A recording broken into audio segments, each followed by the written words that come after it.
So hello students, very good morning. मैं हूं प्रशांत Gautam. I hope आप सब स्वस्थ होंगे, मस्त होंगे और बढ़िया होंगे। तो आज हम जो है फ्यूचर इंडेफिनिट टेंस का इंट्रोगेटिव सेंटेंस का अध्ययन करेंगे। ठीक, तो आज कौन सी तारीख है? आज तारीख है 29/12/2025। तो आज की डेट 29/12/2025 है। तो आज हम क्या पढ़ेंगे? आज हम पढ़ेंगे फ्यूचर इंडेफिनिट का इंट्रोगेटिव सेंटेंस। तो पहला जो सेंटेंस है, पहली सेंटेंस मतलब पहले टाइप की बात करें तो क्या हम पढ़ने जा रहे हैं? फ्यूचर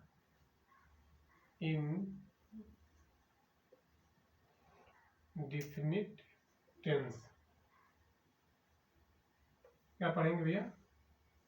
क्या पढ़ेंगे? Future indefinite tense. ठीक, फ्यूचर इंडेफिनिट टेंस में हमने आपको प्रीवियस लेक्चर में जो है उसका फ्यूचर इंडेफिनिट टेंस का मतलब मैंने आपको अफर्मेटिव सेंटेंस और नेगेटिव सेंटेंस के बारे में अच्छे से समझा दिया और आपको सिखा दिया।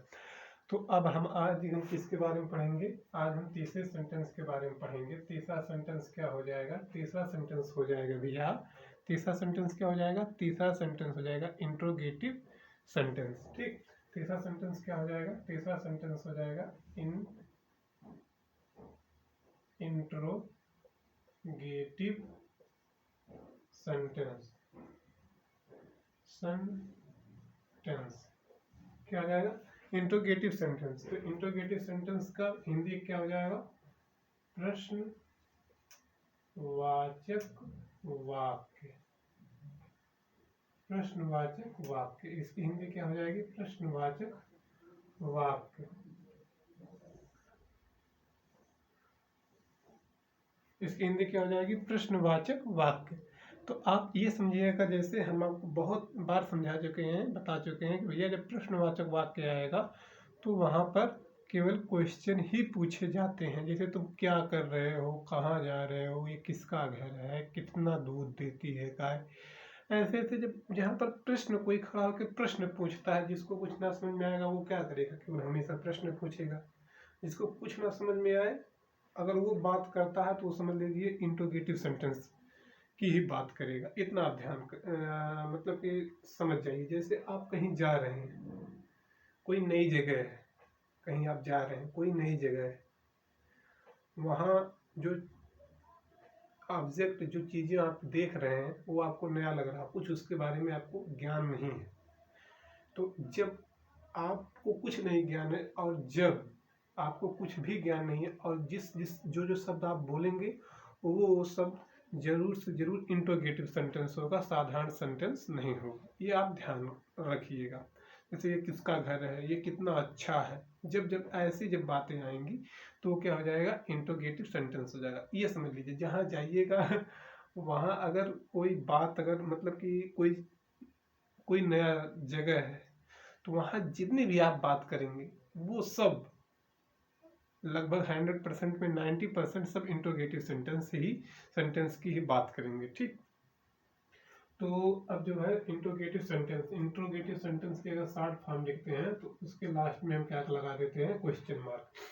और एक थोड़ा सा प्रीवियस नॉलेज हम आपको दे दें कि ये फ्यूचर टेंस की पहचान के लिए वाक्य के अंत में गा, गी, गे आदि शब्द जब आते हैं तो वो हो जाता है फ्यूचर टेंस। ठीक, अब इसकी हेल्पिंग वर्ब क्या हो जाएगा? फ्यूचर इंडेफिनिट टेंस की हेल्पिंग वर्ब क्या हो जाएगा? फ्यूचर इंडेफिनिट टेंस का हेल्पिंग वर्ब हो जाएगा, हेल्पिंग वर्ब क्या हो जाएगा? विल और शैल।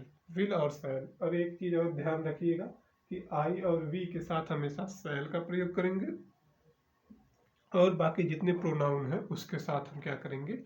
विल का इस्तेमाल करेंगे। ठीक, तो अब चलिए, अब हम इंट्रोगेटिव सेंटेंस का जो बेसिक जो स्ट्रक्चर होता है उसको हम लिख लेते हैं। बेसिक स्ट्रक्चर क्या होता है? बेसिक स्ट्रक्चर के बारे में अगर आप समझिएगा तो यहाँ पर हेल्पिंग वर्ब हो जाएगी। हेल्पिंग वर्ब क्या हो जाएगी? हेल्पिंग वर्ब विल और शैल।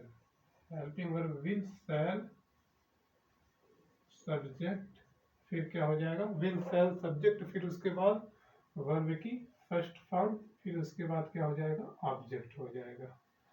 ठीक, ये ऑब्जेक्ट हो जाएगा। और एक चीज और आप एडिशनली एक ध्यान में रखिएगा। एडिशनली का मतलब ये एडिशनली एक क्वेश्चन क्वेश्चन वर्ड एडिशनली का मतलब ये क्वेश्चन वर्ड की मैं बात कर रहा हूँ। ये क्वेश्चन वर्ड एडिशनली आप ध्यान रखिएगा, अभी मैं आपको बता दे रहा हूँ कि आप ये समझिएगा कि जब क्वेश्चन वर्ड वाक्य के शुरू में आते हैं तो वहाँ पर हम उसकी अंग्रेजी नहीं लिखते हैं। हमेशा हम क्या करते हैं, हमेशा भैया हम वहाँ पर हेल्पिंग वर्ब से स्टार्ट करते हैं। और जब वाक्य के बीच में कोई क्वेश्चन वर्ड आ जाता है तो उस दौरान जो है हम क्या करते हैं, उस दौरान हम उस बीच में जो क्वेश्चन वर्ड आया होता है उसकी अंग्रेजी को हम सबसे पहले लिखते हैं। इंट्रोगेटिव सेंटेंस का केवल इतना ही रूल आप जानिएगा। अगर आप जान गए तो आपको अच्छे से ट्रांसलेशन करना आ जाएगा। तो चलिए जो है अब हम पहले सेंटेंस की ओर बढ़ते हैं। क्या हुआ है, गाना गाएगी। अगर हम कह रहे हैं कि क्या हुआ है, गाना गाएगी, तो अब इसका ट्रांसलेशन क्या होगा। थोड़ा ये ठंडी का समय चल रहा है तो इंक जल्दी जल्दी सूख रही है। तो क्या वह गाना गाएगी, तो पहला सेंटेंस क्या है भैया, ये देख लीजिएगा कि क्या वह गाना गाएगी। क्या वह गाना गाएगी। अब यहाँ पर क्वेश्चन वर्ड लग गया। अब देख लीजिएगा यहाँ पर क्या है, गागी गया है, मतलब क्या हो गया, फ्यूचर टेंस हो गया। ठीक, क्या हो गया, फ्यूचर टेंस हो गया। इतना सेंटेंस समझ में आया, फ्यूचर इंडेफिनिट टेंस हो गया।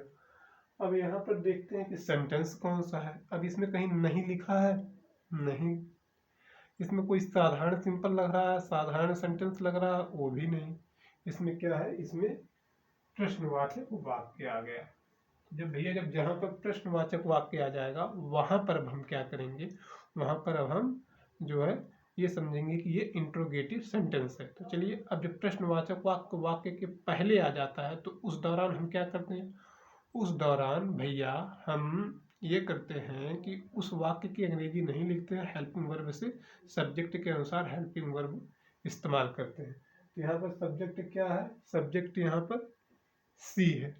तो यहाँ पर सी, यहाँ पर जब सी है तो यहाँ पर जब सी है तो सी के साथ हम क्या प्रयोग करेंगे, सी के साथ हम क्या प्रयोग करेंगे, विल। ठीक, सी के साथ हम क्या प्रयोग करेंगे, विल। तो ये क्या हो जाएगा, क्या हुआ है, गाना गाएगी।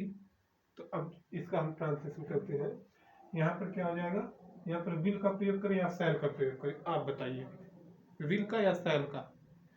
तो जब विल और सेल की जब बात आएगी तो हम यहाँ पर देखेंगे, यहाँ पर ही, सी, इट, दे, यू, वी के साथ विल का प्रयोग हो रहा है। तो यहाँ पर हम क्या लिखेंगे, विल, विल। ठीक, यहाँ पर क्या हो जाएगा, विल। ये क्या हो जाएगा, विल। ठीक, विल हो गया। अब उसके बाद क्या है, अब उसके बाद यहाँ पर इसकी अंग्रेजी सब्जेक्ट क्या है, सब्जेक्ट वह है। तो वह जो है फीमेल जेंडर के लिए नहीं इस्तेमाल किया गया, सॉरी मेल जेंडर के लिए नहीं इस्तेमाल किया गया, फीमेल जेंडर के लिए। तो जो फीमेल जेंडर के लिए क्या हो जाएगा, see. Will see, will see, will see, will see. उसके बाद वर्ब क्या हो जाएगा, वर्ब क्या है, वर्ब गाएगी। गाएगी का मतलब क्या हो जाएगा, सिंग। ठीक, will she sing a, will she sing a song, we she sing a song, we she, we she sing a song, we she sing a song. तो ये क्या हो गया, ये हमारा सेंटेंस कंप्लीट हो गया। आई होप आप बहुत ही आराम से फ्यूचर इंडेफिनिट टेंस का इंट्रोगेटिव सेंटेंस समझ में आ रहा होगा। आई होप आपको बेटर अंडरस्टैंडिंग हो रही होगी, बेसिक आपका क्लियर हो रहा होगा। अगर आपका क्लियर है तो आप आराम से ट्रांसलेशन कर सकते हैं, कोई परेशानी, कोई दुख, कोई समस्या नहीं होगी। अब जो है दूसरे सेंटेंस की अगर हम बात करें, दूसरा सेंटेंस हो जाएगा, अब दूसरा सेंटेंस जो, अब तुम्हारी सहायता कौन करेगा। अब दूसरे सेंटेंस की अगर हम बात करें तो अब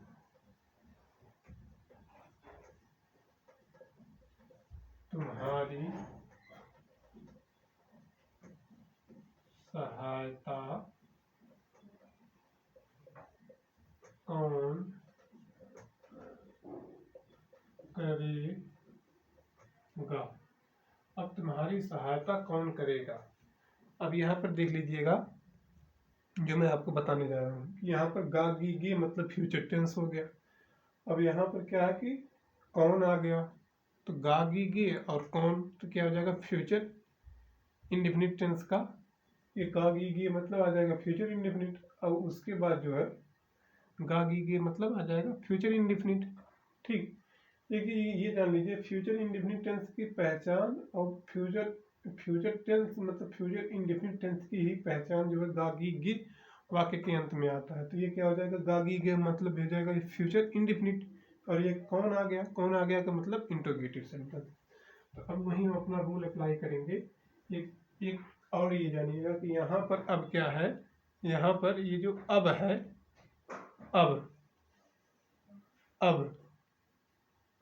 अब ये सब्जेक्ट नहीं है, सब्जेक्ट यहाँ पर क्या है, कौन है। ठीक, सब्जेक्ट क्या है यहाँ पर, कौन है।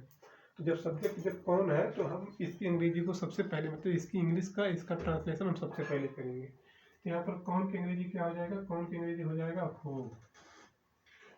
ठीक, कौन की अंग्रेजी क्या हो जाएगा हु। ठीक, हु। अब उसके बाद हु हो गया क्वेश्चन वर्ड, फिर उसके बाद अब हम क्या करेंगे, अब उसके बाद जो है हम हेल्पिंग वर्ब लगाएंगे। तो हेल्पिंग वर्ब क्या हो जाएगा, यहाँ पर विल का प्रयोग करें या शैल का, आप बताइए भैया। तो यहाँ पर क्या है कि तुम्हारी यू, यहाँ पर देख लीजिए यू के साथ क्या प्रयोग हो रहा है, विल। तो हु विल। अब उसके बाद क्या हो जाएगा सब्जेक्ट, तो सब्जेक्ट क्या हो जाएगा who will you, who will you. ठीक, हु विल यू, इतना समझ में आया आपको, सब्जेक्ट हो गया। अब उसके बाद ऑब्जेक्ट में क्या हो जाएगा, ऑब्जेक्ट में सहायता मतलब सहायता की अंग्रेजी क्या हो जाएगी, सहायता की अंग्रेजी हो जाएगी हेल्प। तो who will you help, who will you help, who will you help. अब ऑब्जेक्ट क्या है कि यहाँ पर देख लीजिए हु इसकी अंग्रेजी हो गई, उसके बाद जो है विल लगा दिए, फिर उसके बाद सब्जेक्ट लिख दीजिए, फिर उसके बाद वर्ब लगा दिए। अब ऑब्जेक्ट में क्या है, ऑब्जेक्ट में अब यहाँ पर क्या यूज हो रहा है, ऑब्जेक्ट में यहाँ पर अब हो रहा है, who will help you now. अब की अंग्रेजी क्या हो जाएगी, अब की अंग्रेजी क्या हो जाएगी भैया, नाउ, NOW। तो अब तुम्हारी सहायता कौन करेगा, तो who will help you now. तो ये सेंटेंस आपको समझ में आया होगा। अगर यहाँ पर यही कौन अगर नहीं अगर होता तो हमारा जो है ऑब्जेक्ट, तो हमारा सब्जेक्ट यहाँ से कुछ शुरू होता, लेकिन यहाँ पर सब्जेक्ट जो है कौन ये यहाँ पर है। तो इसकी अंग्रेजी को हम सबसे पहले लिखेंगे, मीन्स इसको इस प्रकार से ट्रांसलेशन करेंगे। तो चलिए हम तीसरे सेंटेंस पर बढ़ते हैं। क्या मैं एक पत्र लिखूंगा, अगर तीसरे सेंटेंस की अगर हम बात करें तो क्या मैं एक पत्र लिखूंगा, क्या हो जाएगा, क्या मैं एक पत्र लिखूंगा। तो क्या मैं एक पत्र लिखूंगा, क्या मैं एक पत्र लिखूंगा। अब इसमें देख लीजिए, इसमें गा गी गी आ गया मतलब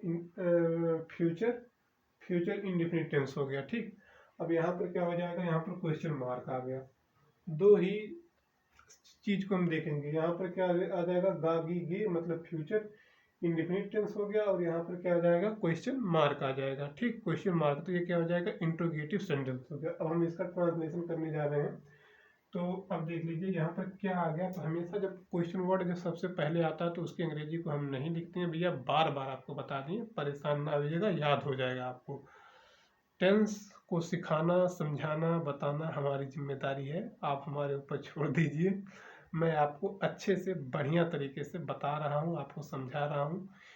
ठीक, आपको कोई भी असुविधा नहीं होगी, केवल आप थोड़ी थोड़ी प्रैक्टिस करते रहिएगा, बस इतना करते रहिएगा। एक याद कर लीजिए, याद करने का मतलब क्या है कि ऐसा सोचें कि जो है फ्यूचर इंडेफिनिट टेंस की सहायक क्रिया क्या होती है, तो हेल्पिंग वर्ब क्या होती है, तो आपको याद आ जाना चाहिए कि विल शैल हो गया। ऐसे प्रेजेंट इंडेफिनिट टेंस की हेल्पिंग वर्ब क्या हो जाती है, ठीक, तो उसमें हेल्पिंग वर्ब कुछ नहीं होती मतलब होता है, यार हम भी थोड़ा सा फ्लो में आ जाते हैं, ठीक है कोई बात नहीं, चलिए टॉपिक पे आते हैं।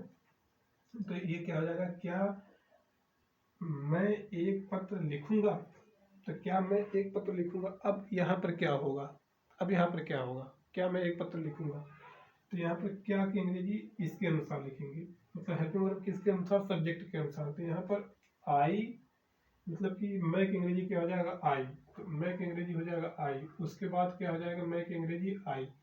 तो जब मैं की अंग्रेजी आई हो जाएगा तो वहाँ पर क्या हम इस्तेमाल किए हैं, आई के साथ हमेशा सेल, तो यहाँ पर क्या लिखेंगे, सेल, यहाँ पर क्या लिखेंगे, सेल, यहाँ पर क्या लिखेंगे, सेल, ठीक, सेल। अब उसके बाद सेल हो गया, अब क्या करेंगे, सेल के बाद सब्जेक्ट, सब्जेक्ट क्या हो जाएगा, आई, cell I, cell I, right, cell आई, उसके बाद क्या हो जाएगा, सब्जेक्ट हो गया, फिर ऑब्जेक्ट क्या हो जाएगा, ऑब्जेक्ट हो जाएगा right, WRITE, WRITE, cell I right, cell I right, cell I right, cell I right, cell I right. अब उसके बाद जो है ऑब्जेक्ट में क्या आ जाएगा, ऑब्जेक्ट में एक पत्र हो जाएगा, shall I write a letter, letter, shall, यहाँ पर देख लीजिएगा कि ये हमने क्या किया, सेल लगा दिया मतलब हेल्पिंग वर्ब लगा दिया, फिर उसके बाद सब्जेक्ट लिख दिया आई, फिर उसके बाद ये क्या है, ये क्या है, ये क्या हो गया, ये आप हेल्पिंग मतलब मेन वर्ब हो जाएगी, तो यहाँ पर हो गया राइट, WRITE। उसके बाद जो है लेटर की अंग्रेजी क्या हो जाएगी, मतलब ए की अंग्रेजी हो जाएगी ए, और लेटर की अंग्रेजी, पत्र की अंग्रेजी क्या हो जाएगी, लेटर, ठीक। ये हमारा सेंटेंस कुछ ऐसे क्लियर हुआ। अब हम चौथे सेंटेंस की तरफ बढ़ते हैं। तो चौथा सेंटेंस क्या आ जाएगा हमारा, चौथा सेंटेंस हुआ है कितनी पुस्तक खरीदेगा। अगर हम चौथे सेंटेंस की बात करें तो वह कितनी पुस्तक, वह कितनी पुस्तक खरीदेगा, मीन्स यहाँ पर मेल जेंडर की बात की जा रही है। तो वह कितनी पुस्तक खरीदे, क्या वह कितनी पुस्तक खरीदेगा, यार यहाँ पर दोनों, वह कितनी पुस्तक खरीदेगा, यहाँ पर कितनी आ गया, ये क्या हो गया, यहाँ पर भी क्वेश्चन पूछा जा रहा है। अब गा गी गी का मतलब आ गया फ्यूचर इंडेफिनिट टेंस। तो अब हमको इसका अगर ट्रांसलेशन करना होगा तो इसकी अंग्रेजी को हम सबसे पहले लिखेंगे, मतलब क्वेश्चन वर्ड की अंग्रेजी को सबसे पहले लिखेंगे। तो एक जान लीजिएगा कि जब संख्या की बात जब आएगी, संख्या की बात, ठीक, जिसमें संख्या, जैसे कोई चीज़ अगर कितना में अगर संख्या की अगर बात आएगी तो वहाँ पर हाउ मेनी, और जब संख्या नहीं की, जो संख्या की बात नहीं आएगी तो वहाँ पर आएगा हाउ मच। जैसे दूध, कितना दूध देगी, तो वहाँ पर हाउ मच मिल्क हो जाएगा। और कितना पैसा देगी तो हाउ मेनी मनी हो जाएगा। ये आप समझिएगा, जहाँ पर कोई चीज़ काउंट की जाती है वहाँ पर मेनी का प्रयोग, हाउ मेनी, और जहाँ पर काउंट ना की जाए वहाँ पर क्या हो जाएगा, हाउ मच हो जाएगा, ठीक। तो अब जो है यहाँ पर हो जाएगा हाउ, अरे यार हमारा इन कहीं नहीं चल रहा है,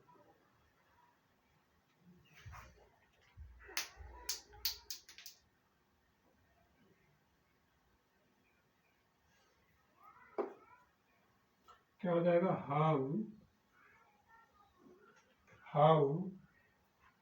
ठीक। ये इसकी अंग्रेजी लिख रहा हूँ, इसकी हाउ मेनी,